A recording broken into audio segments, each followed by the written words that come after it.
محبت کے واقعات اگر قرآن مجید میں تلاش کریں تو بہت سے ہیں،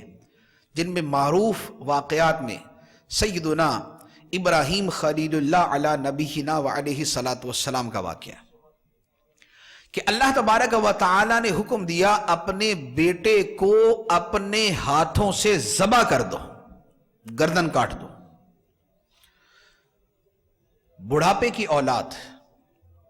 اور وہ بھی جو عرصہ دراز تک آنکھوں سے دور رہی، کیونکہ بچپن میں ان کو مکے میں چھوڑ دیا تھا ابراہیم علیہ السلام کسی اور ملک میں، اور حضرت ہاجرہ اور حضرت اسماعیل علیہ الصلاۃ والسلام رضی اللہ تعالی عنہ یہ مکہ مکرمہ میں۔ اب حکم ہوتا ہے فلما بلغ معہ السعی، جب وہ دوڑنے کی عمر کو پہنچے، بھلا لگتا ہے اور اب وہ نئی نئی چیزیں سیکھ رہا ہوتا ہے، بلوغت کا زمانہ آ رہا ہوتا ہے، جوانی کی طرف جا رہا ہوتا ہے، اور بہت ساری امیدیں اس کے ساتھ متعلق ہو چکی ہوتی ہیں، اس وقت حکم دیا جاتا ہے کہ اپنے اس بیٹے کو اپنے ہاتھوں سے چھری پھیر کے ذبح کر دو۔ حضرت ابراہیم علیہ الصلاۃ والسلام اپنے بیٹے اسماعیل علیہ السلام سے فرماتے ہیں یا بنیہ، اے میرے بیٹے، انی ارا فی المنام، میں نے خواب میں دیکھا ہے، انی اذبحک، میں تمہیں ذبح کر رہا ہوں، فانظر ماذا ترى، تم بتا کہ تمہاری کیا رائے ہے، تم کیا سمجھتے ہو، تم کیا دیکھتے ہو، کیا رائے ہے تمہاری؟ حضرت اسماعیل علیہ الصلاۃ والسلام عرض کرتے ہیں یا ابت افعل ما تؤمر ستجدنی ان شاء اللہ من الصابرین، اے میرے والد، جو حکم دیا جا رہا ہے کل گزریے، جو حکم دیا جا رہا، میری گردن کاٹنی ہے، میری گردن پہ چھری چلانی ہے، مجھے ذبح کرنا ہے، جو حکم دیا جا رہا ہے کل گزریے، ستجدنی انشاء اللہ من الصابرین، اللہ نے چاہا تو آپ مجھے ضرور صبر کرنے والا پائیں گے، مجھے صبر کرنے والا پائیں گے۔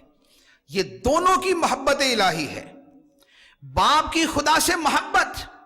کہ اپنے بیٹے کو ذبح کرنے کے لیے تیار، اور بیٹے کی خدا سے محبت کہ خدا کے نام پہ ذبح ہونے کو تیار، خدا کے حکم پہ ذبح ہونے کو تیار۔ اور پھر جب ذبح کا وقت آ گیا، بیٹے کو لٹا دیا، چھری گردن پہ رکھ دی، چلانے کی کوشش کرنے لگے، تو اللہ تبارک و تعالی نے ارشاد فرمایا وَنَادَيْنَاهُ أَن يَا إِبْرَاهِيمُ، ہم نے ندا کی، ہم نے پکارا، اے ابراہیم، ہم نے پکارا، اے ابراہیم، قد صدقت الرؤیا، تو نے اپنے خواب کو سچا کر دکھایا، تو نے اپنے خواب کو سچا کر دکھایا، جو خواب میں دیکھا وہ کر گزرنے کے لیے تیار ہو گئے، تو نے اپنے خواب کو سچا کر دکھایا، تمہاری یہی قربانی ہماری بارگاہ میں قبول ہو گئی۔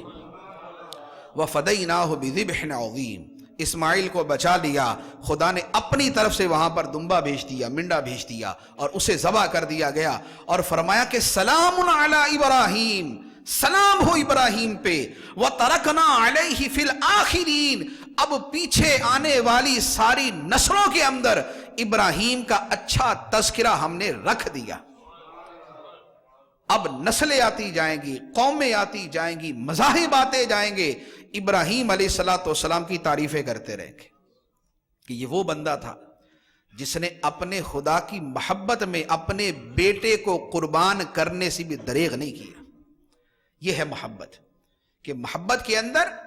اپنی ذات، اپنی اولاد، اپنی سب سے محبوب شے قربان کرنے کے لیے تیار ہو جائے۔